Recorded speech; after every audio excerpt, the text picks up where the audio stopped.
आउ 2 दिन पर 29 तारिख रु खोर्धा जिले में आरंभ हो निर्वाचन प्रक्रिया। ता पूर्व जिलार विभिन्न अंचल में पुलिस तरफ चलला ब्लॉकिंग आउ चेकिंग।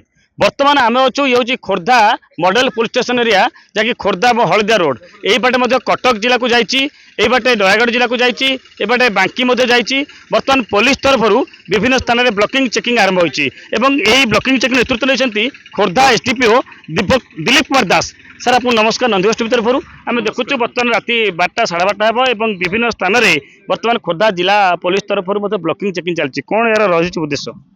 आज आमर डीआईजी सर जी अच्छा एसपी चार्ज अच्छा खोर्धार निर्देश क्रमे आमर विभिन्न थाना परिसर मानक नाइट ब्लॉकिंग करा सदर थाना एरिया भी नाइट ब्लॉकिंग होची अंडाबाजपुर गुरुजंग एरिया होची टाउन थाना एरिया बाघमार भी होची बेगुनिया धलापत्र एरिया होची बलगढ़ भी होची। तो आम विभिन्न एरिया जोटा आमर बड़ चेकपोस्ट साइड अच्छी जोटा अन्य डिस्ट्रिक्ट को लगे एडजॉइनिंग रूट अच्छी से रूट मानक आम नाइट ब्लॉकिंग करुचु।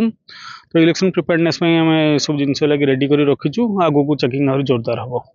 हिसाब से 29 तारिख रु नोटिफिकेशन आरंभ होची प्राय जून 4 तारिख रिजल्ट बाहर पर्यंत यही ब्लॉकिंग चेकिंग चलो। बर्तमान देखुं जे खोर्धा एसडीपीओ आईआईसी एवं विभिन्न पुलिस केवल खोर्धा नुह बोलगढ़ बेगुनिया बाघमारी सदर थाना एपटे इंडस्ट्रियल पुलिस जंकिया टांगी विभिन्न स्थान में खोर्धा डीआईजी एसपी इंचार्ज अच्छा निर्देश क्रमे यही ब्लॉकिंग चेकिंग आगामी किछि दिन पर्यंत चलो। खोर्धारू कैमरा पर्सन समीर कुमार दास सहित शुभ्रांशु सामंतराय नंदीघोष टीवी।